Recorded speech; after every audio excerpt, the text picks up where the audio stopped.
Los invito a que recibamos con un fuerte aplauso al invitado estrella de esta noche, que es Alberto Salcedo Ramos. Para entrar en materia, La Ley del Monte es una película de 1976 dirigida por Alberto Mariscal, protagonizada por Vicente Fernández como Maclovio Arrieta, Alberto se acuerda perfectamente de los personajes, y Patricia Aspíllaga como Soledad Herrera. ¿Por qué escogiste esta película y qué tiene que ver este tipo de cine con la infancia y la adolescencia de Alberto? Bueno, es un gusto estar aquí en este espacio. Yo escogí esa película porque representa un momento de mi adolescencia en el pueblo en el que crecí. Yo nací en Barranquilla y a los 4 años me llevaron a un pueblo que se llama San Estanislao. Se llama así, pero nunca le decimos ese nombre, le decimos Arenal. ¿Por qué? Porque cuando yo era niño, ahí no había pavimento en ninguna calle, entonces se levantaba mucho polvo, mucha tierra. El nombre vulgar le hacía más justicia al pueblo que el nombre Real. el nombre oficial, ¿no? Además tiene el nombre de un santo polaco Stanislaw de se llama Kotska. San Estanislao de Kostka, y ni en Polonia hay nada que se llame así. Entonces en Arenal vinieron a ponerle el nombre de un santo polaco al que no veneran ni en su tierra, ¿no? Bueno, cuando yo era niño, había en ese pueblo una sala de cine que tenía el techo de zinc. Ah, qué bueno. Era al aire libre, no había techo. Tenía unas bancas como de aluminio. Era un cine que pasaba películas de jueves en adelante, o sea, jueves, viernes, sábado y domingo. Era un pueblo de agricultores, de campesinos, un pueblo donde había pocas posibilidades de diversión, más allá de los adultos que se emborrachaban en los bares, en las cantinas, en los billares. En esa época, te hago un poco de contexto, había en la televisión de Colombia 2 canales, ambos en blanco y negro. No existía el control remoto, el televisor se prendía con un botón largo que uno tenía que girar a la derecha, y uno se retiraba del televisor, se sentaba en una silla que estaba a 2 metros de la pantalla y todavía el televisor no se había terminado, Sí, no se había terminado de prender, ¿no? a mí me tocó algo Entonces parecido. salía una bolita blanca en el centro que se iba expandiendo muy lentamente y se oía una voz que hablaba de salsa de tomate fruco o de Top, el detergente, y luego salía una telenovela que se llamaba Esmeralda con un venezolano llamado José Bardina Y Lupita Ferrer. y Lupita Ferrer. Entonces, ese era el mundo que yo tenía. Mira, un pueblo donde no había bibliotecas públicas, no había ni una sola biblioteca en Arenal. No había una oferta de televisión, ¿cierto? Además, los canales empezaban a transmitir a partir de las 4 de la tarde, Correcto. Plaza Sésamo y de ahí en Claro, adelante, claro. ¿no? En medio de esa, digamos, de esa situación, el cine de jueves a domingo representaba alguna posibilidad de esparcimiento, Era ¿no? una fiesta, era una celebración. Era como una fiesta y eso sí, pura película mexicana, por eso escogí Por La eso Ley del Monte. Es más, yo te digo con toda franqueza, de pronto van a creer que es chiste, de pronto se van a reír, pero yo en la adolescencia pensaba que el cine siempre tenía que ser en español, yo no tenía ni idea de que existían películas subtituladas. Es decir, era eh, la primera película subtitulada que vi fue Tiburón, ¿te acuerdas? Ya en Barranquilla. En un viaje que hice a Barranquilla, pero de resto yo veía puras películas arrevolveradas mexicanas, ni siquiera las de la época de oro del cine mexicano. Claro, sino películas de serie Películas B. mexicanas, y después como, bueno, yo voy tanto a México, me enteré de que esas películas que llegaban a Arenal, pues películas no existen en México, es decir, Nadie las conoce. nadie las conoce, nadie. Sobre Era ese como tema, que con un día de cámara hacían 4 películas, una vaina así, ¿no? Era una cosa terrible. Recuerdo una, te conté ese día y te cuento hoy, donde salía Mario Almada, un un actor. eran 2 hermanos, Mario Almada y Fernando Almada. Y Mario Almada salía con una barba así como de 3 días frente a una fogata con un cuchillo, ¿no? Un cuchillo, se lo pasaba así teatralmente por la suela del zapato y luego por una piedra de amolar y decía, tengo un cuchillo que no pregunta por huesos. Y entonces, claro, es una cosa real, era un cine realmente horrendo, la gran verdad. Pero ahí yo entiendo aquello que decía García Márquez, que decía que nadie se acerca a la buena literatura, nadie se acerca a la literatura a través de la buena literatura, sino a través de lo que le caiga en las manos, a través de lo que le toque en suerte. Claro. O sea, uno no llega al cine a través de Hitchcock, uno no llega a la literatura a través de Tolstoy. Es decir, Tolstoy no es el autor al que nos acercamos cuando tenemos 12 años, ¿no? De modo que yo no lamento haber visto ese cine tóxico, No, porque me divertí, la pasé bien. Inclusive si yo llegara a mi casa y prendiera el televisor tarde para acostarme y me saliera una película de esa, me la veo. Sí, o sea, yo no tengo rollo con eso. Sí, yo una vez escribí un texto donde decía, ¿dónde estabas tú, Orson Welles, cuando yo más te necesitaba? Porque en Arenal nunca se apareció por Arenal. En Arenal no estaba, eso sí te lo puedo asegurar. Pero es que además en los recuerdos de Alberto es muy dulce saber que el cine funcionaba como una especie de emisora del pueblo, si entiendo bien. Sí. La promoción del cine. Sí, sí. Fíjate, el cine de Arenal quedaba en una calle que estaba por encima de las otras. Como una lomita. Era como una lomita, ¿no? Lo regentaba su dueño, que era un señor llamado José Miguel Montalvo. Ese señor no era arenalero, él venía de Turbaco. Y montó una sala de cine allí. Con los años, con el tiempo, yo he entendido que ese señor fue un gran Quijote. Claro. Porque, sinceramente, yo no sé si por aquí habrá algún amigo de Arenal, pero lo digo con toda franqueza, la gente que iba al cine en Arenal tenía un comportamiento vandálico.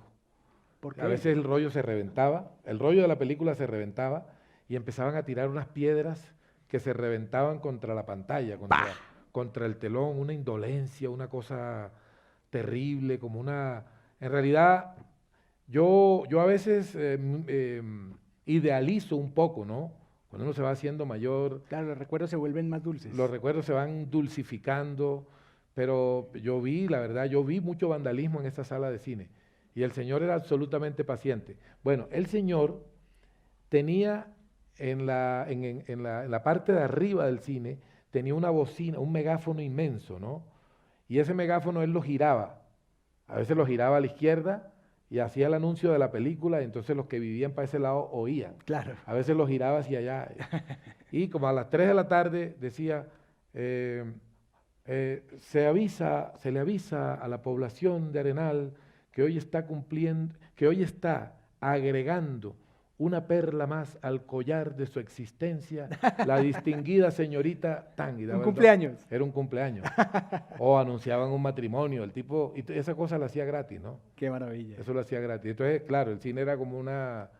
Estábamos evidentemente no sé, esa era la edad de piedra, era una edad de piedra. Sí. Bueno, pues este comienzo de la infancia de los... ¿Sabes qué es lo más curioso? Perdóname, Arenal está a 1 hora de Cartagena y a 2 de Barranquilla. Realmente no estaba tan remoto. Claro, no estábamos en el fin del mundo, pero parecía que sí. Tecnológicamente quizás. Porque fuimos un pueblo atrasado. Mira, después descubrí, cuando me hice periodista, que el tramo, o sea, la carretera entre Arenal, el pueblo donde yo vivía, y Cartagena, aparecía reportada en el Ministerio de Obras Públicas como si lo hubieran construido 19 veces. Qué barbaridad. Y no tenían ni medio milímetro de pavimento. No me sorprende, debo decirlo. Pero bueno, esta época de adolescencia y de juventud luego dio paso a una etapa, digamos, más madura, cuando Alberto va a Barranquilla y pudo ver películas como la siguiente. Now you come to me and you say, Don Corleone, give me justice. You come into my house and you ask me to murder. El Padrino, película de Francis Ford Coppola, evidentemente, de 1972, con Marlon Brando, Al Pacino y muchas otras estrellas. ¿Por qué le gusta tanto esa película, Alberto? Esa película me gusta por la forma en que está contada la historia. Me gusta porque cuenta la historia de un gángster sin satanizarlo, sin deificarlo, lo humaniza. Me parece que está muy bien contada, tiene actuaciones memorables, el color así todo opaco, La temperatura, la la temperatura, atmósfera. me encanta la atmósfera allí. Incluso desde la primera escena uno ve lo que se viene, ¿no? Es una película a la que vuelvo con frecuencia. Y fíjate que la película es del año 72 y yo me la vi segurísimo en los 80. Es ¿Ah, decir, sí? mira que habían pasado más o menos Ujú. 10 años cuando la vi, ¿no? Y me la vi porque un amigo me la recomendó, un amigo que ya murió prematuramente, se llamaba Jorge García Usta. Incluso él me prestó el libro de De Mario Mario Puzo. Puzo. Así que yo pertenezco a una especie exótica que es la de los que se leyeron el libro antes de ver la película. Ah, qué bueno. Sí, además el libro es muy bueno, déjame decirte, es un librazo. Es un libro muy, muy bien escrito, eh, con una gran potencia narrativa. Y bueno, la actuación de Marlon Brando allí, todas las actuaciones, ¿no? Todas son muy buenas. La gente de producción, nuestros compañeros aquí de la Cinemateca, escogieron esta escena en particular porque es como el momento en el que Michael descubre que tiene madera De gángster. para ser gángster. Madera para ser gángster. ¿Cuándo descubrió Alberto que tenía madera para ser escritor? Mira, yo no sé si escritor, te cuento algo. Cuando yo era niño, yo identifiqué que quería narrar historias. Yo no sabía cómo se llamaba eso, no sabía. Yo en periodismo no pensaba ni remotamente. La palabra crónica, pero ni remotamente se me pasaba por ahí. Eh, Quise hacer telenovela porque era lo que yo veía. Yo tenía 9 años y veía Esmeralda, como ya te dije ahorita, y entonces hice un guión de telenovela, digo yo que un guión de telenovela, entonces busqué a unos peladitos de ahí de la cuadra, del barrio, Para hacer- y los puse a que actuaran, y yo los dirigía y todo. Eso es lo primero que tengo como en la memoria, como un acercamiento a eso que pudiera llamarse contar. Pero otra cosa que sí hacía con toda seguridad era contar en los términos en que allá se entiende, que es narrar historias de manera oral. Yo crecí amamantado por historias orales. Había historias por todas partes. Uno se levantaba y la abuela se tiraba un cuento. Se sentaba a la mesa y el tío se tiraba un cuento. Y llegaba, yo me iba con mi abuelo para la finca de él y allá un trabajador echaba un cuento. Eso era cuento por todos lados. Con el tiempo, yo he querido creer, supongo que de manera romántica, que esas primeras historias que yo oí fueron la biblioteca que no tuve, es decir, en la infancia, ¿no? Es decir, eran libros escritos en el correo del viento. Qué maravilla. Sí, eran, digamos, uno se acercaba a un parque y estaban dos viejos hablando y uno los oía. Era una forma de leer con el oído. Claro, por supuesto. Pero incluso si uno abre una ventana allá en el Caribe de mis recuerdos, ¿no? Yo abro la ventana porque de pronto oigo un grito o de pronto yo oigo el frenazo brusco de un carro. Y yo abro la ventana y empiezo a ver, y el marco de la ventana es una pantalla y me trae una historia real que está pasando allá afuera, ¿no? O sea, como te digo, hoy lo veo como si fuera una película o como si fuera a leer con los oídos. En aquella época no podía racionalizarlo de esa manera, Claro. pero sí sentía la curiosidad de asomarme a donde quiera que veía una acción, donde quiera que yo veía que pasaba algo, ¿sí? Me acercaba, yo quería contar las cosas. A mí no me podían decir algo porque esa vaina no duraba, eso era, yo lo contaba enseguida, sí. Lo cual me lleva a una pregunta relacionada, y es que, como acaba de decir Alberto, El Padrino está inspirada en un libro. ¿Por qué no Sí. hablamos un poco de la relación entre el cine y la literatura? Bueno, el cine tiene un lenguaje más joven, Ujú. digamos, o menos viejo, y es un lenguaje pero yo creo que ya está desarrollado plenamente, ¿no? Yo Sí, creo que ya claro, está claro, desarrollado claro, claro. plenamente. Eh, de eso he oído de todo, desde García Márquez que dice que es muy raro que se haga una buena película de un buen libro, que es más común que la buena película salga de un mal libro. y con mucha frecuencia, y lamentablemente a él le ha pasado, Él es un ejemplo. de los buenos libros salen malas películas, Sí, ¿no? sí, sí. Quizá porque el idioma de García Márquez, ese idioma barroco, precioso, de una gran filigrana literaria, es intraducible al lenguaje del cine. O sea, en el lenguaje escrito, él tiene el ábrete sésamo de ese universo y él tiene la llave para entrar a la gruta donde está el tesoro, y cuando él no dice ábrete sésamo, sésamo no se abre, ¿cierto? Mientras que en el cine, el cine es otra cosa. Claro. Yo creo que la trampa que Gabo les pone es que ellos quizá quieren contar la historia con el mismo lenguaje de él. Quizá le faltó oír a Hitchcock Hitchcock decía, yo leo un libro, mira lo que decía, yo leo un libro y me quedo con una idea del libro que me llame la atención. Después digo, llévense ese libro y bótenlo. Chao. Con la idea que me queda, con eso hago la película. Bueno, pues Fíjate la diferencia entre un gran director de cine Claro, y claro. el resto, Claro. ¿verdad? Pues muy oportuno que cites a Hitchcock, porque justamente ahora sigue una película de Alfred Hitchcock.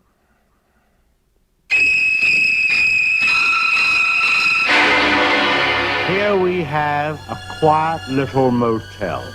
¿De dónde provino el interés por Hitchcock? ¿Leíste algo antes de ver las películas? Me llegó tardíamente porque como te digo, en Arenal no había, de eso no daban en Arenal. Me llegó cuando estaba en Barranquilla, yo frecuentaba un cineclub cerca de la Universidad del Atlántico, quedaba ese cineclub, y ahí vi varias películas de Hitchcock. Te confieso que me acerqué a sus películas sin saber mucho sobre él, y me envolvió el narrador Hitchcock.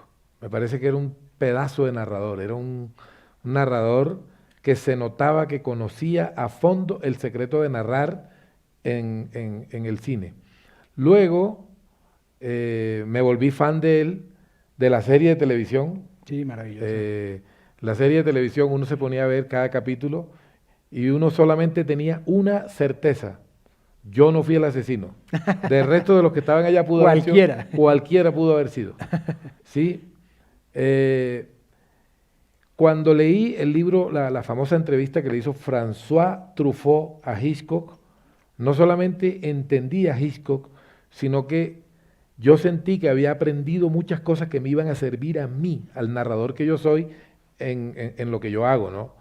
Hitchcock era uno de los contadores de historias que más reflexionó sobre el trabajo que hacía. Bueno, Y justamente, que más dejó consejos. Justamente previamente para hacer esta charla conversamos sobre una forma de narrar de Hitchcock que decía cuál era le pregunta a Truffaut cuál era el peor oficio del mundo. Sí, mira, Hitchcock, el propio Truffaut lo define como un tipo que hacía películas para niños. A mí me parece tan brillante eso de Truffaut. Dice que uno ve el cine de Hitchcock convencido de que es terror para adultos. No, esas son películas infantiles. ¿Por qué? Porque Hitchcock está dirigiéndose al niño asustado que tenemos por dentro, porque Hitchcock está haciendo la película para reemplazar ese juego de la infancia que consistía en esconderse detrás de una cortina para asustar a un primo que salía. Las películas de Hitchcock tienen ese mismo impulso, ¿verdad? Y Hitchcock era un tremendo manipulador. O sea, como que a mí me hubiera encantado estar cerca del Hitchcock que hacía cine, pero sí, pues puta viejo, yo me lo imagino muy mañoso. Yo me lo imagino tremendamente Después mañoso. hubo muchas denuncias sobre él. Sí, era tremendamente mañoso. ¿Y cuál es el peor oficio del mundo? Bueno, le preguntó Truffaut cuál era para él el peor oficio del mundo. Y dijo, para mí el peor oficio del mundo es el de ascensorista.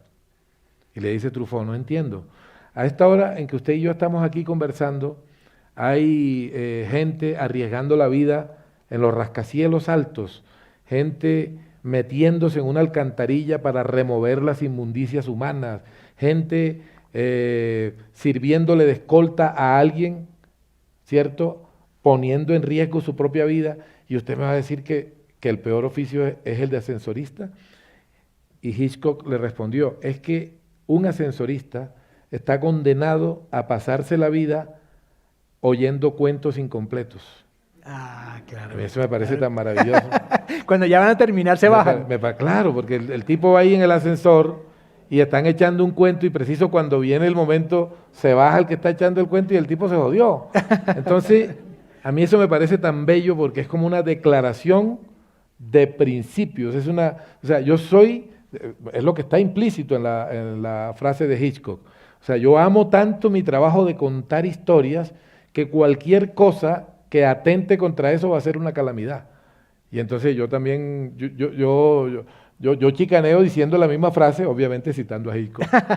Sí. Normalmente nosotros los periodistas en el manual de redacción del Tiempo hace 25 años prohibía tutear, pero tú has tenido la Pero gentileza por de tutearme, favor, entonces voy a tutearte. vamos a ¿Tú tutearnos. utilizas escenas del cine, por ejemplo, en tus guiones o ideas? Me contabas cómo era ver una película en plan de investigador, digamos. Mira, básicamente lo que yo hago en mi trabajo de contador de historias de no ficción, cronista, escritor de reportajes, lo que yo hago es ver a gente en acción. Y fíjate que ahora voy a acudir a un escritor, no a un cineasta. Se llamaba Robert Louis Stevenson. Él decía, contar historias es escribir sobre gente en acción. Cuando uno sabe eso, o sea, cuando uno aprende eso gracias a la cortesía de este señor, ¿cierto? Que me lo dejó escrito por ahí un siglo antes para que yo me encontrara con esa frase.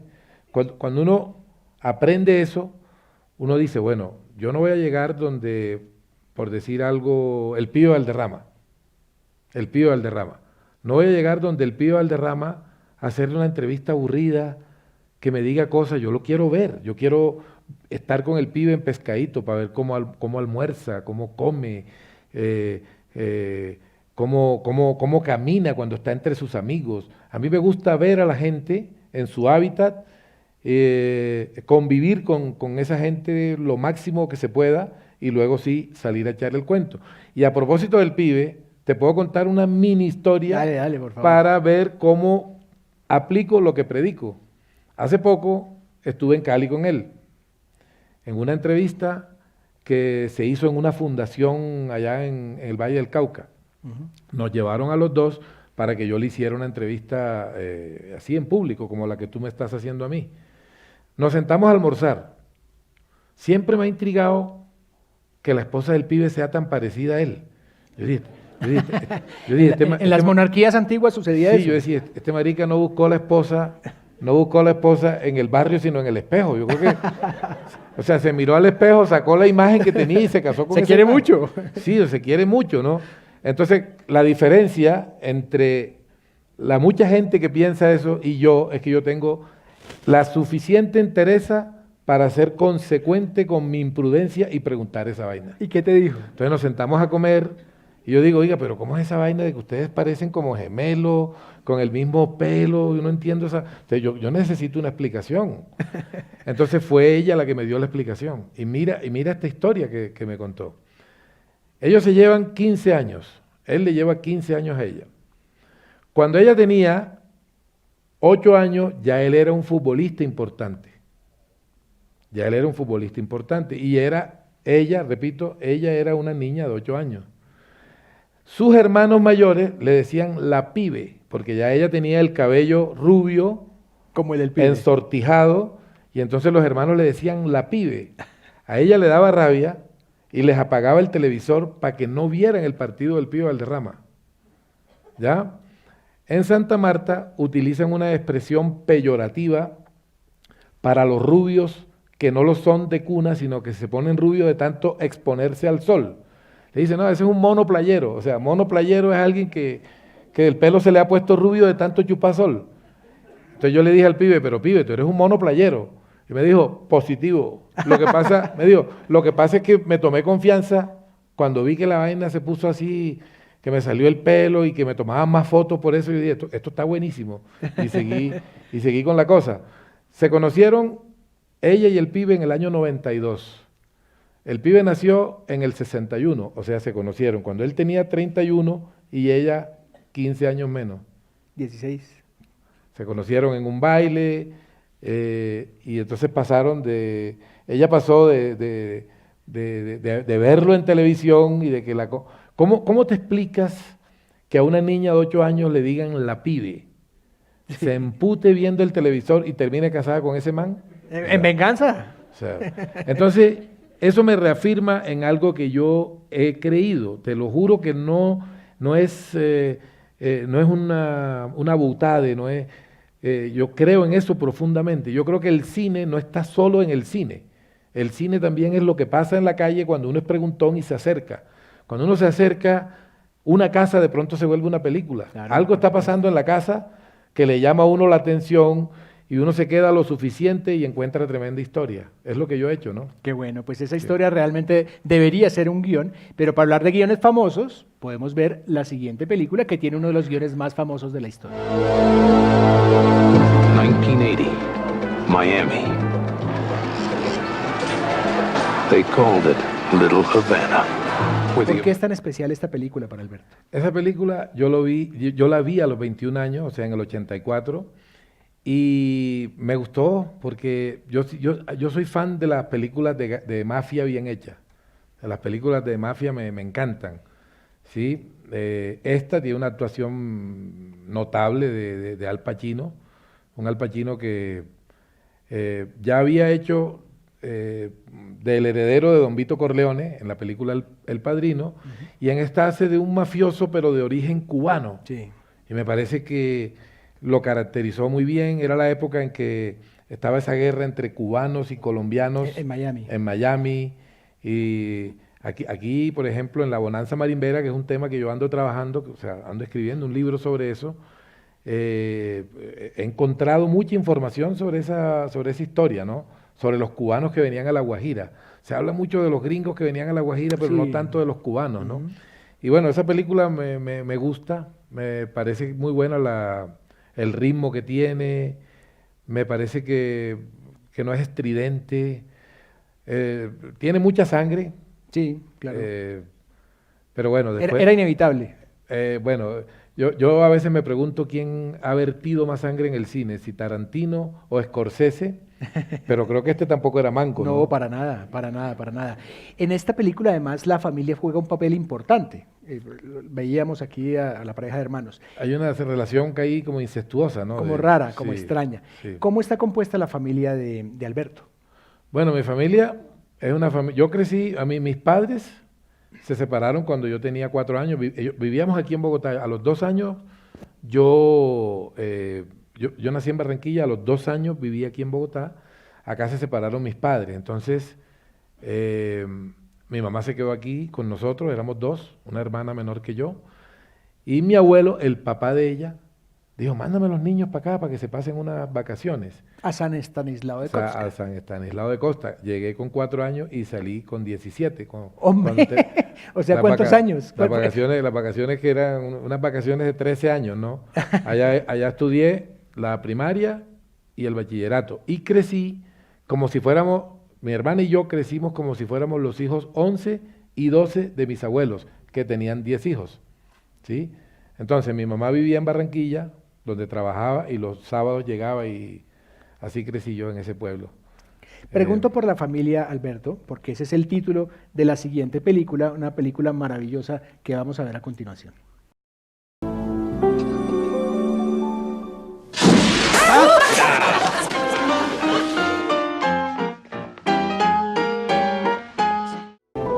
La obra maestra de Ettore Scola, decía el título que había ahí. 1987, con Vittorio Gassman, Fanny Ardant, que es la viuda de Truffaut, Stefania Sandrelli y Philippe Noiret. ¿Qué relación especial tiene Alberto con esta película? Bueno, en esta me quiero detener porque yo me atrevería a decir que es la película más hermosa que he visto en mi vida. Sería la típica pregunta esa de la película con la que uno...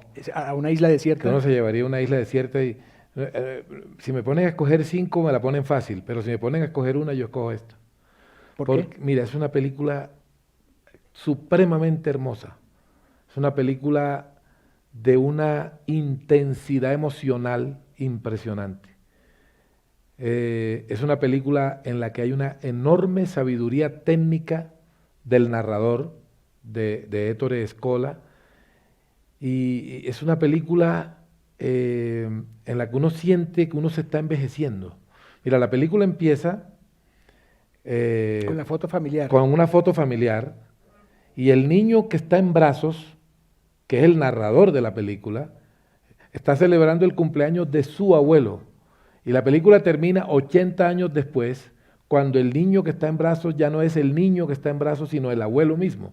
El niño también es un abuelo y es la Italia de posguerra, ¿no?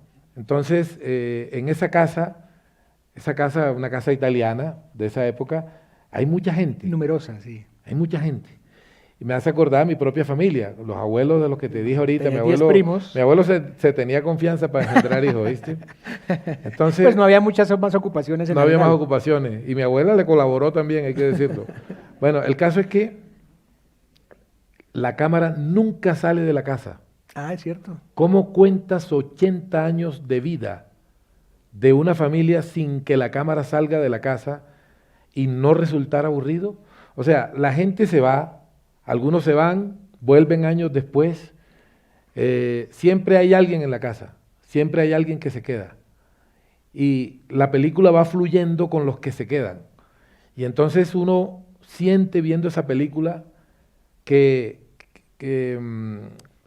Ettore Scola honra aquella máxima según la cual los grandes narradores de historias lo que te están contando es el paso del tiempo. Uno siente las heridas que cada segundo va dejando en la gente. Uno siente que una persona con cada segundo se va transformando, ¿no? Esa es una película que sinceramente hay un momento en que yo la veo, siempre lloro viéndola. Y hay un momento en que la veo y yo siento que no estoy frente a una pantalla de cine, sino frente a un espejo. Y que yo soy ese abuelo, que yo fui el niño que estaba en los brazos al principio de la película y estoy bastante cerca de ser el viejazo ese que termina contando la historia. Pero ¿sabes qué pasa? Esa película me movió a escribir una columna que se llama La Casa de la Infancia. Yo la escribí pensando todo el tiempo en esa película, en que uno cuando tiene 12 o 13 años se retrata con un par de primos así abrazados, sin la menor idea de que esa foto te va a doler años después, de que esa foto va a ser el testimonio de un momento irrepetible del cual tú no eras consciente cuando te la tomaron, ¿no? Y años después te va a doler. Años después a ese primo no lo vas a ver sino en la muerte de alguien. Años después del abuelo lo único que va a quedar es un baúl lleno de frascos de medicina viejos y de la abuelita un estuche lleno de polvos faciales y vas a ver al espejo de los abuelos. Yo voy a la casa de mis abuelos y esa casa está en los años 50 totalmente. Todavía. ¿No? Sí, en los años... Y yo llego ahí y ellos tienen fotos mías de cuando yo era niño, ¿no? Entonces yo veo las fotos y digo, la gracia que tengo en ese retrato ya no me pertenece. Esa gracia ya le pertenece al niño que fui, pero no a la persona que soy ahora, ¿no? Y cada vez que veo esas fotos de mis abuelos me dan muchas ganas de llorar. Yo soy muy llorón, como podrás ¿Ah, darse sí? cuenta. Mis hijos dicen que soy capaz de llorar viendo la despedida de un avión de carga. Sí. Pues claramente no tengo que decirles a ustedes que a Alberto le gustan las películas viejas, eso salta a la vista. Pero recuerdo que me contaste Sí. una anécdota maravillosa con el escritor Ramón Illán Vaca. ¿Por qué no la compartimos? Recuérdame. Ya sé. Sí. Bueno, es que Ramón, como me ha contado tantas. Bueno, una vez estábamos en Barranquilla y fuimos a la casa de Ramón Illán, que es un tremendo narrador del Caribe colombiano. Entonces fuimos a la casa de Ramón y él nos dijo, les quiero presentar una tía mía que es un gran personaje. Eso, estamos hablando como del año 96 más o menos, ¿no? Año 96. Fuimos a la casa de la señora y la señora vivía en medio de columnas de periódicos viejos. Había montones de periódicos viejos en la casa de la señora. Tenía un cuarto para eso, ¿no? Entonces la señora coleccionaba periódicos, pero le gustaban los viejos, no le gustaban los del día, ¿no? Entonces le preguntamos que cuál era la razón para esa preferencia. Para leer un periódico de ayer. Me dijo, no, mire, mijo, es que lo que pasa es que cuando yo leo el periódico de hoy, a mí me da una angustia. Yo pienso que el mundo se va a acabar, que todo está vuelto mierda, que no hay nada que hacer, que ahorita ya se me van a meter unos tipos a la casa. En cambio, cuando leo los periódicos viejos, me doy cuenta de que el mundo no se ha acabado, de que ya hace 20 años ya Menos estaba, angustiante. sí, claro, hace 20 años ya la gente estaba diciendo que el mundo se iba a acabar y mira lo bien que nos ha ido, dice la señora, ¿no? Entonces dice, y le digo, pero por lo menos podemos saber por dónde va, o sea, en qué momento histórico se encuentra usted con estos periódicos. Me dijo, bueno, yo en este momento voy por la muerte, por el secuestro de Álvaro Gómez Hurtado. Bueno, pues para alimentar la nostalgia por los periódicos viejos y por el cine viejo, vamos con la siguiente película que también es de un director italiano.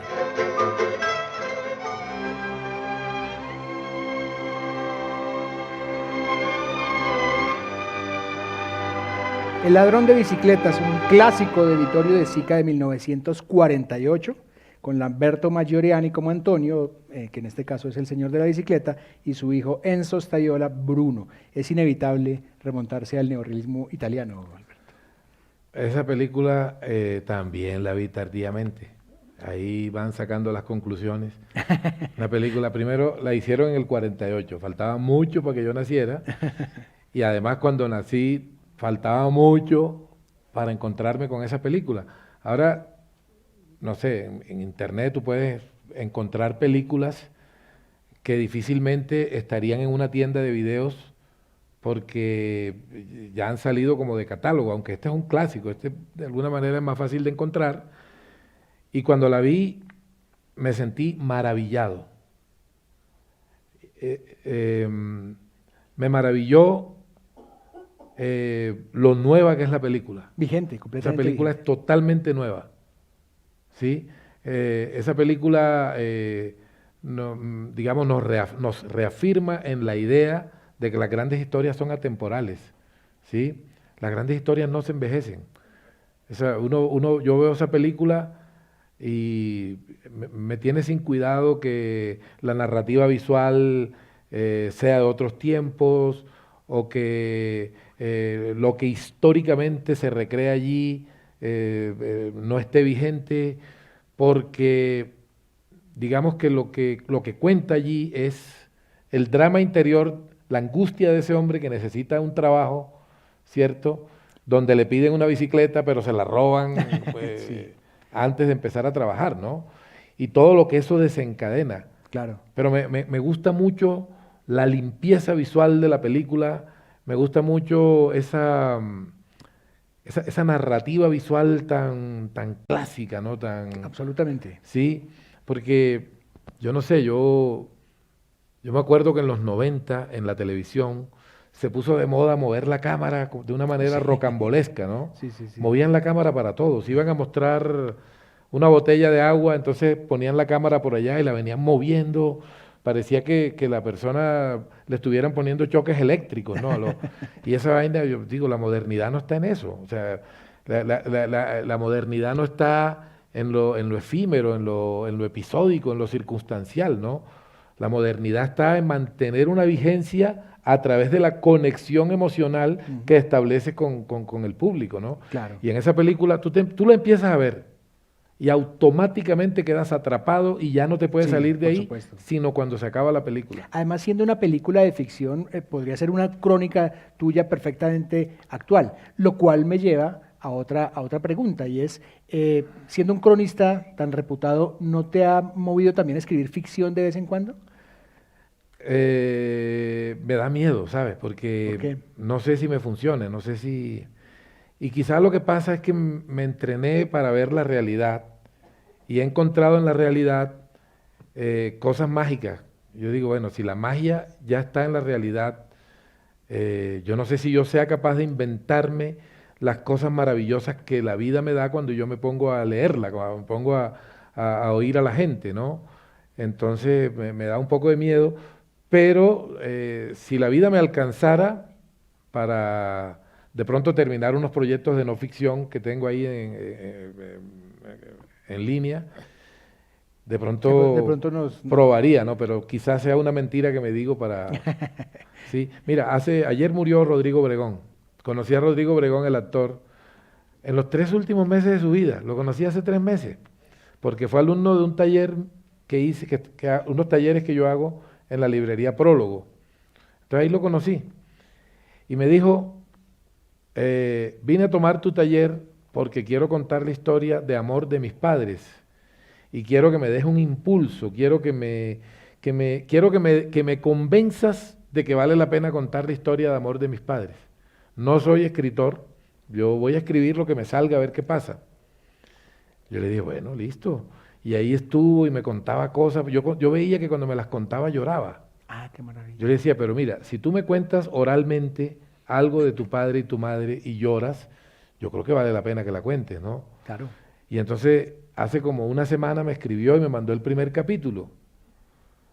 Y me dijo que para que lo leyera y lo leí. El papá y la mamá se conocieron el día que mataron a Jorge Eliezer Gaitán aquí en Bogotá. ¿Sí? El día que mataron a Jorge Eliezer Gaitán, el maestro Alejandro Obregón y... En el mismo año de esta película, en 1948. Exacto.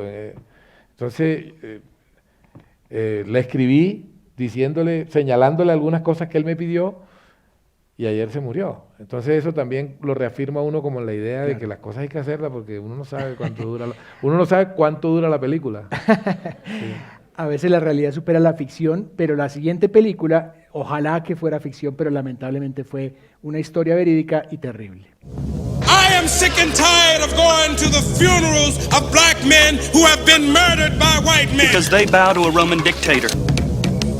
What's wrong with these people? Peliculón de Alan Parker, 1989, con Gene Hackman, Willem Dafoe y Frances McDormand. Fue de las primeras películas que me mencionó Alberto.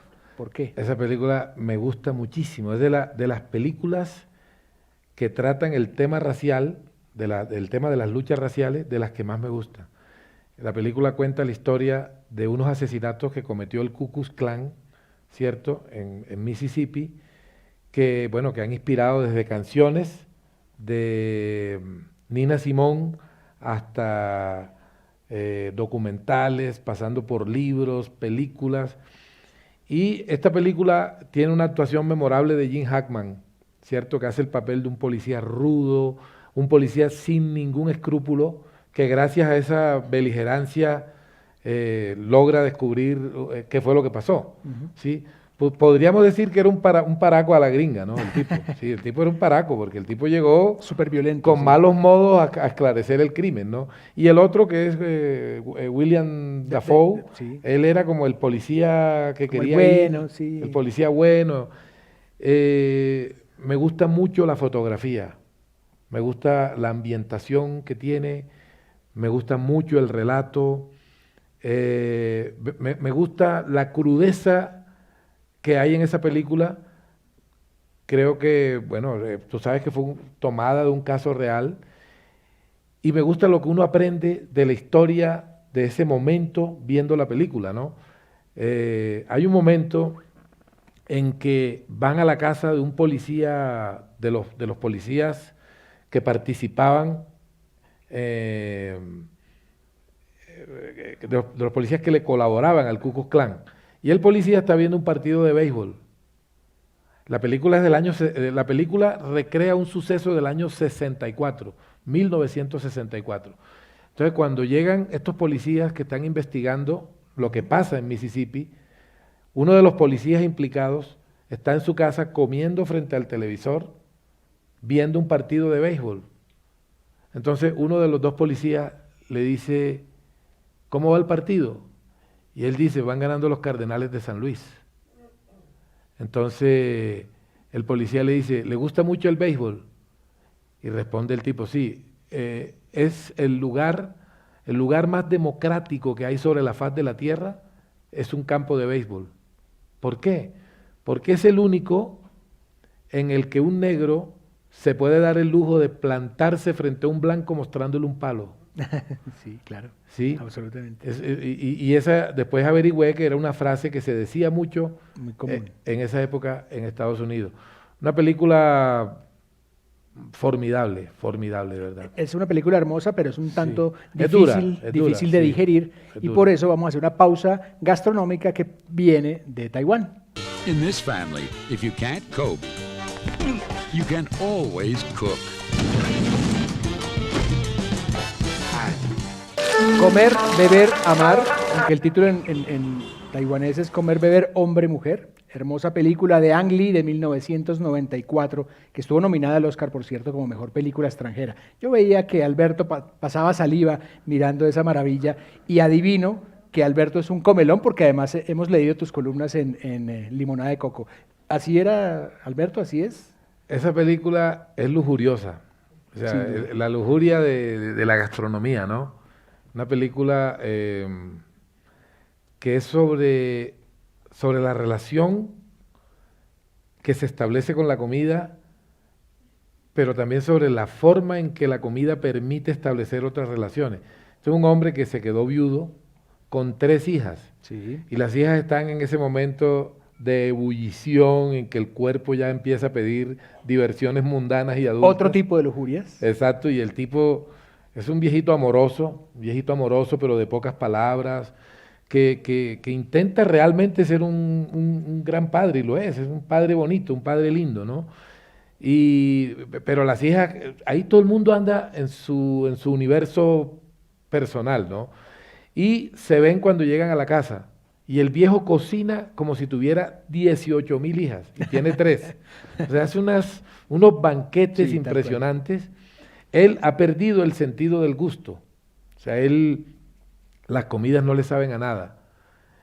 Y entonces, como ha perdido el sentido del gusto, hace cosas catastróficas en la cocina, ¿no? Y una de sus hijas, que heredó su arte culinario, porque este es un tremendo cocinero, artista, sin duda. es un artista de la cocina, pero está en decadencia porque ha perdido el sentido del gusto. Una de sus hijas que heredó ese arte, un poco a regañadientes porque él no la dejaba meter en la cocina. Es como la que se le enfrenta, es con la que él tiene esa relación más tensa, pero al mismo tiempo es la que más quiere claramente. Claro. Como suele suceder con el hijo más crápula, es el que más ama un poquito, ¿no? Entonces, esta hija, bueno, una chica, bueno, va y se casa temprano, la otra es como una especie de mujer que no tiene pretendientes, nadie se le acerca y sufre por eso. La otra es una ejecutiva que se entrega tanto al trabajo que descuida su propia vida, y en medio de todo el viejito que tiene una historia de amor con una vecina y nadie se había enterado, sino al final de la película, ¿no? El viejito, bueno, ahí yo salí de la comida con ganas de comer, de la película. Pero no respondiste la pregunta, ¿eres comelón? Total, o sea, pero además me gustan, podríamos hacer una antología de comida, una antología de platos, ¿no? Uy, nos demoraríamos A mí me aquí. gusta esa comida que se ve en la película, me gusta. Todo se ve maravilloso. Me gusta esa comida, pero también me gustan las delicias de nosotros, ¿no? Las delicias del Y la Caribe. cocina caribeña en particular. Sí, me gusta, excesiva, grasosa, una comida hecha para la felicidad y no para la longevidad.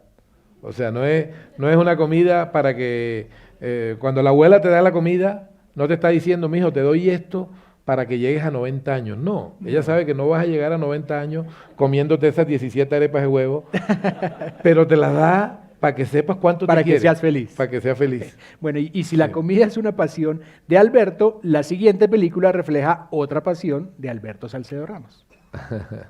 Huracán Carter, que es el nombre de la película, o como se tradujo acá, una película de Norman Jewison de 1999 con Liv Schreiber, Beasley Shannon y Denzel Washington, que es el verdadero protagonista. ¿Es la mejor película de boxeo que ha visto Alberto? Es la que más me gusta, sin ninguna duda, sí. ¿Por qué? A mí no me gusta rock y esa cosa, me parece... muéstrame una película de boxeo donde haya una pelea en cámara lenta y yo te diré qué tan mala es esa película.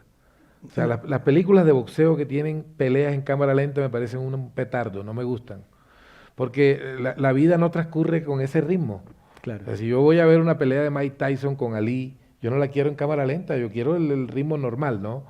Entonces, normalmente la cámara lenta es un efecto melodramático, no es dramático, sino melodramático. Entonces se regodea y el puño sale y pasan 20 segundos y todavía no ha llegado. No, eso es fatal. Eso me parece tan divertido como una hernia, la verdad. Esta película me gusta porque cuenta de una manera funcional sobria, la vida de un boxeador que sufrió una injusticia.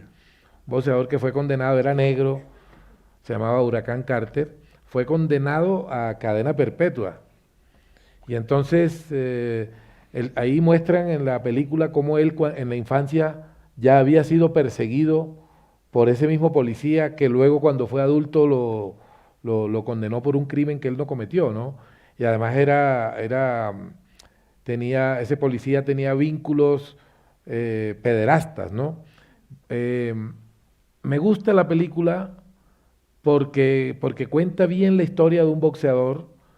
No es una película de boxeo, es una película sobre un ser humano sometido a un conflicto terrible que le destroza la vida, ¿no? La actuación de Denzel Washington es muy buena. Me gusta todo, el color, la banda sonora. Al principio, acuérdate que es de Bob Dylan, ¿no? Bob Dylan le compuso una canción al Huracán Carter. El Huracán Carter inspiró canciones, documentales, qué curioso que escogen el pedazo que es donde es un niño negro criado por blancos. Sí. ¿Sí? Un niño criado por blancos, en el momento en que se lo llevan a una feria de libros usados, termina encontrando un libro que cuenta la vida del Huracán Carter y convence a esos padres adoptivos, esos padres que lo han criado, los convence de que le consigan una cita con el Huracán Carter. Y ese niño, ese adolescente es el que le cambia la vida y el que lo hace salir de la cárcel porque se toma el caso a pecho como si fuera su padre y sus padres putativos le colaboran y sacan al huracán de la cárcel. Claro. Me gusta mucho esa película. Sí. Sin embargo, esta es una película, a pesar de que es basada en un hecho real, es una película de ficción. Y para seguir con la pasión... Tiene cosas de ficción, sí, claro, cosas que no pasaron. Sí. Exactamente. Pero otra manera de mirar el boxeo es desde el punto de vista documental. Esa es nuestra siguiente película.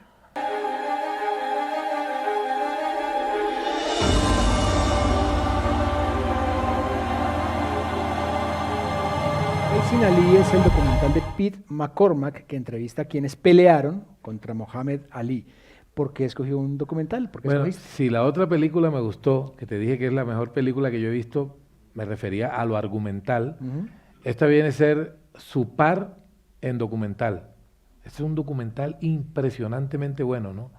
La idea misma, la idea ya como punto de partida, toman a 10 boxeadores que pelearon contra Muhammad Ali y esos 10 boxeadores hacen un retrato coral de su verdugo. Todos tenían en común... Todos perdieron. Pero algunos de ellos le ganaron, ¿eh? Algunos de ellos le ganaron. Pero todos tenían en común que habían perdido con Muhammad Ali. Entonces hacen un retrato coral del verdugo. Y es bellísimo porque al mismo tiempo se van retratando ellos. Y vas tú viendo cómo todos esos retratos te cuentan la historia de las negritudes en Estados Unidos. En el boxeo colombiano, por ejemplo. En el boxeo colombiano nunca hubo esa polarización que había en Estados Unidos entre negros y blancos, sino entre negros. Es decir, un negro adoptaba el papel del malo y el otro negro era... Porque aquí no había esa lucha racial... o porque los blancos en la costa no les jalaban tanto al boxeo en esos años, aunque hubo boxeadores blancos. Bueno, acá uno ve a George Foreman, a Joe Frazier, a Ernie Shaver, Ken Norton, hablando de Muhammad Ali. Muhammad Ali fue un tipo con una gran complejidad. Era difícil de entender. Yo creo que no hubo nadie en su época que no lo haya odiado. Pero al mismo tiempo, muchos de esos que lo odiaron terminaron amándolo. Terminaron viéndolo después como una especie de mito en las luchas por los derechos civiles. Claro, Muhammad Ali le dio a su oficio de pobre, que era el boxeo, una dignidad que nunca antes había tenido. Porque Muhammad Ali no era un tipo que simplemente hablara con los puños, hablaba con la boca también, y era supremamente bocón. Decía cosas insolentes. Claro. Decía, yo no me voy a poner el uniforme de un ejército que escupió sobre mi abuelo y lo condenó a que solo pudiera lavar inodoros. Yo no voy a ponerme ese uniforme para ir a matar vietnamitas que no me han hecho nada. Yo no me siento representado ni en esa bandera ni en ese uniforme. Fíjate lo insolente que sonaba eso hace 60 años y lo bien que suena hoy. Y al costo que pagó por eso. Claro, porque en Estados Unidos, por no prestar el servicio militar, hay una sanción. Él es el único que no lo ha prestado. Y prefirió ir a la cárcel 4 años y medio y perder el título en el momento de su gloria máxima que ponerse las botas y el fusil al hombro. Y me parece que fue un ejemplo. Claro, al mismo tiempo, bueno, Muhammad Ali era un tipo de una ocurrencia impresionante, ¿no? Sí, muy por ejemplo, talentoso. él decía, la gente no soporta a los charlatanes, pero siempre los escucha. Y es verdad. O sea, tú pasas y ves un tipo bocón hablando paja, y tú dices, ¿quién será ese hijo de puta que está hablando ahí? Pero te quedas y no te vas, te quedas hipnotizado. Sí. Así sea para odiarlo. Así sea para odiarlo, porque necesitas odiarlo. Y Muhammad Ali tenía claro que esa era su chamba, su negocio, ¿no? Un día estaba en una entrevista y empezó a decía, yo soy el mejor, yo soy el más grande, ojo con eso, yo soy el más bello. Y no es que no hay nadie como yo, es que no hay nada como yo, decía el carajo, ¿no? Entonces el periodista le dijo, ¿usted por qué es tan arrogante? Y él le dijo, mira, arrogante sería que yo dijera esto y no lo pudiera demostrar. La arrogancia es el que dice lo mismo que yo, pero no lo demuestra. Yo lo he demostrado, lo mío no es arrogancia, lo mío es solo la verdad, decía. No, era un tipo de verdad con la cabeza bien puesta. Alberto, en los años que yo llevo nacido, sí, es el deportista más intrigante que he conocido. El atleta más intrigante que he conocido. Ninguno ha tenido la dimensión política que tuvo Ali. Y como decía el poeta Leroy Jones, Muhammad Ali se negó a dejarse convertir en un blanco honorario. Porque cuando era campeón mundial, le ponían alfombra roja por todas partes y él no se dejó convertir en un blanco honorario.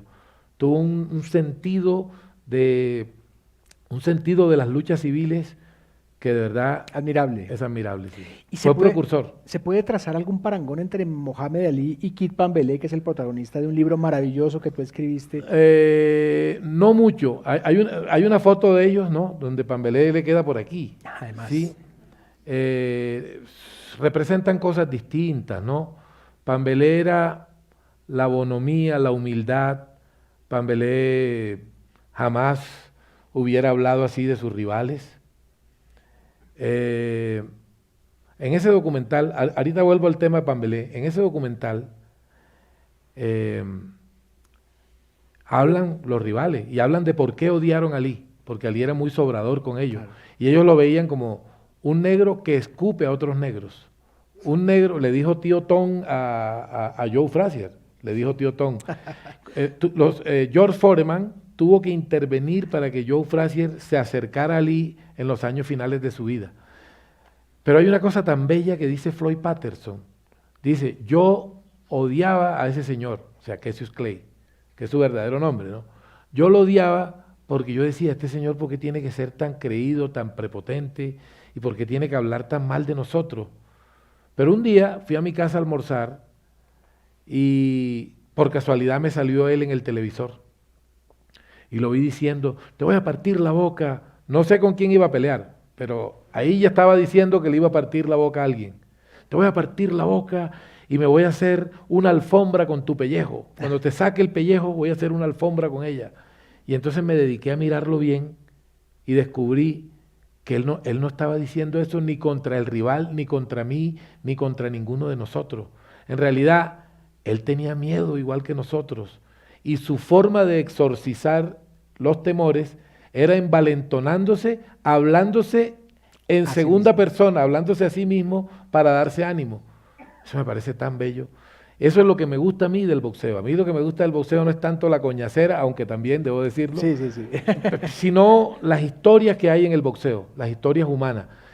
Bueno, Pambelé es otra cosa, es otra clase de boxeo. Completamente diferente. Totalmente diferente. Un hombre pobre, no tiene ese alcance mental de Ali, pero es un tipo que razona bien. Es un hombre decente, un hombre que nos enseñó a ganar. Sin duda. Nos enseñó, y también protagonizó cosas divertidas, porque en el libro que tú dices, el que yo escribí de Pambelé, que se llama El oro y la oscuridad, yo no solo cuento el drama, la caída de Pambelé, su ascenso, su caída nuevamente, sino también cuento algunas cosas cómicas que protagonizó, porque de verdad era una máquina de protagonizar historias cómicas. Por ejemplo, él tenía un combate contra Yasuaki Kadota. Lo vi. Fue como en la madrugada aquí en Colombia. Esa pelea fue de madrugada. Yasuaki Kadota era su rival. Había un reglamento de la AMB, Asociación Mundial de Boxeo, que determinaba que si se presentaban 3 caídas en un round, era knockout técnico, o sea, era un knockout automático, ¿no? Y Pambelé siempre tumbaba 2 veces a Yasuaki Kadota. Sí. Primer round, pum, lo tumbó, pero el tipo se levantaba. Y sonaba la campana y Pambelé no podía ligar la tercera caída. Todos los rounds era así. Entonces a Pambelé ya le dolían las manos de tanto pegarle al tipo. Sí. Y decía que fue puta tipo tan latoso. Oye, yo le estoy pegando y le pego y vuelve y se levanta, ¿no?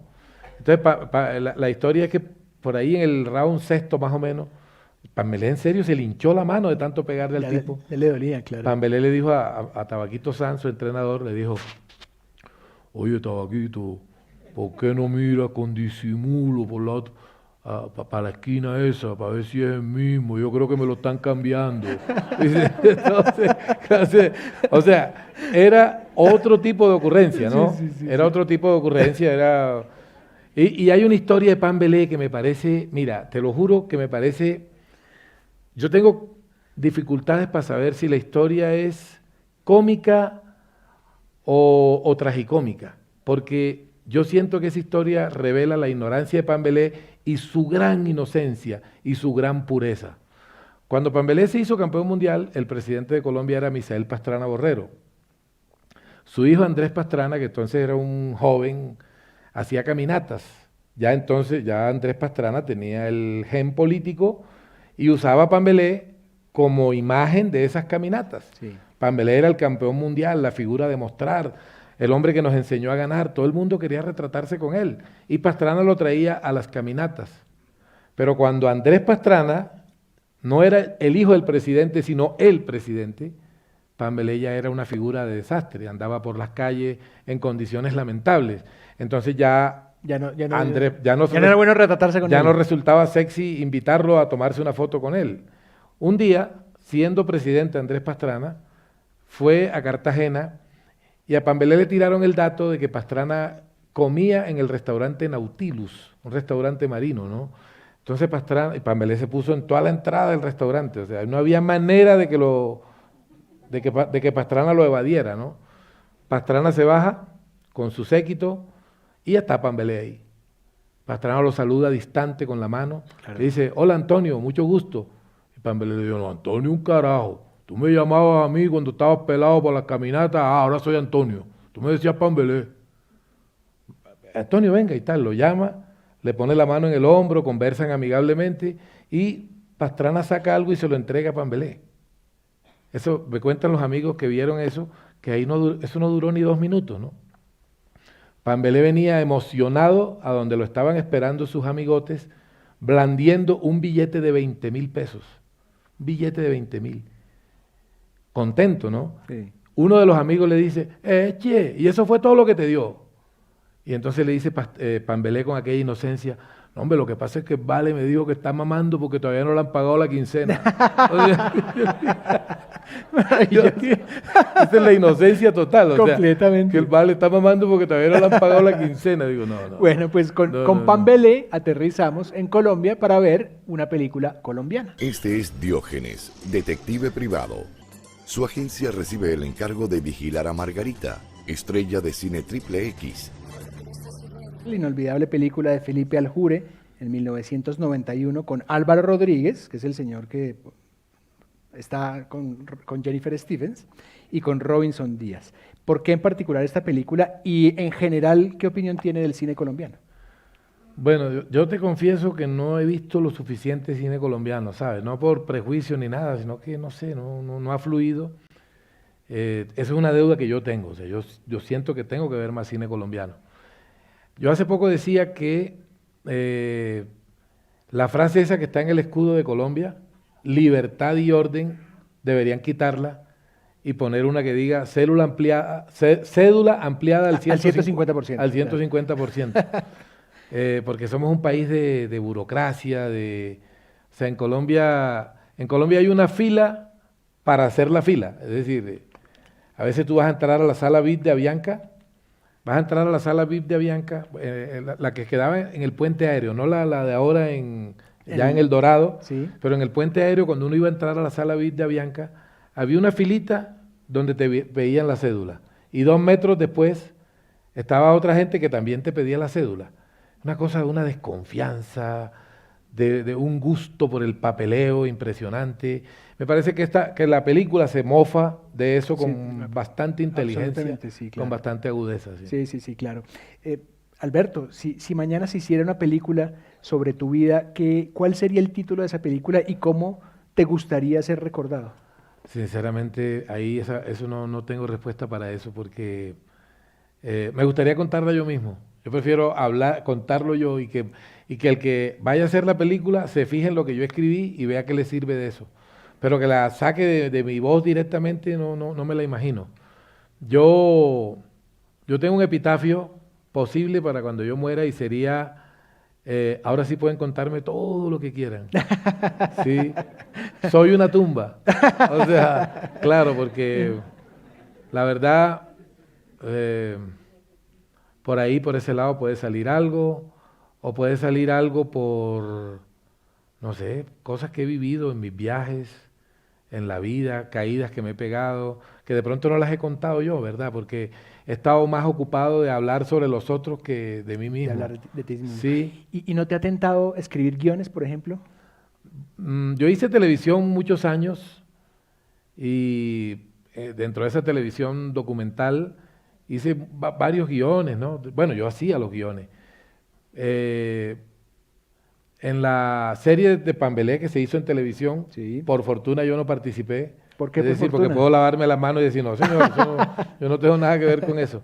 ¿Qué te digo? A mí me gustaría estar en una mesa como de ideas, de guiones, porque yo creo poder aportar mucho sobre las escenas, las situaciones, la forma de mostrar a alguien a través de una acción, ¿verdad? Y tus crónicas están llenas de acción. Claro, en mis crónicas hay muchas escenas que se van sumando y van mostrando una vida, ¿no? ¿Sí? En las crónicas, hay una crónica que yo uso mucho en los talleres, que es la que escribió Juan José Hoyos, se llama Un fin de semana con Pablo Escobar. En el primer párrafo, Juan José cuenta que en un lugar del Magdalena Medio hacía un bochorno impresionante y que en medio de ese bochorno de pronto aparecieron unas aves blancas que se posaron sobre la copa de un árbol al caer la tarde. Yo recuerdo que cuando empecé a leer esa escena me dije, no entiendo cómo Juan José va a hablar de un gángster y empieza hablando del paisaje. Me temo que mi maestro ha empezado a decaer, pensé yo. Lo que no sabía es que el tipo, muy cazurro como siempre, me estaba preparando una sorpresa que me iba a dar 2 párrafos después. En el segundo párrafo, él dice que está sentado en la finca de Pablo Escobar con el dueño de la finca y que esos pájaros que se posaron en la copa del árbol están frente a ellos. Y en el tercer párrafo mete una cita de Pablo Escobar donde le dice, a usted le puede parecer muy fácil viendo a esos pájaros allí, ahora, pero no se imagina lo difícil que fue entrenar a esos animales para enseñarlos a dormir de día. Necesité 100 trabajadores para hacer eso y duramos varias semanas. Eso está contado como una película. Impresionante. Y lo que uno ve ahí es que cualquiera dice que Pablo Escobar pone bombas, cualquiera dice que Pablo Escobar hizo atentados contra aviones en vuelo, que mató candidatos presidenciales, pero no cualquiera es capaz de internarse en la psiquis del tipo para mostrarnos su megalomanía y ese delirio que tenía, que quería corregir hasta la naturaleza, ¿no? Es decir, los pájaros duermen de noche, pero esta es la finca mía, yo soy Pablo Escobar, aquí tienen que dormir de tarde. Y lo hizo con una buena escena, ¿no? La crónica es pródiga en eso, ¿no? Es pródiga en eso, sí. Maravilloso. Pues se supone que un buen periodista debe saber cuándo terminar una entrevista y creo que este es un cierre perfecto para esta entrevista. Así que yo les pido que le regalemos un aplauso a Alberto Salcedo Ramos. Muchas gracias a ustedes por haber venido y los esperamos en la próxima edición de El Cine y Yo, comenzando el próximo mes. Muchas gracias y buenas noches. Gracias.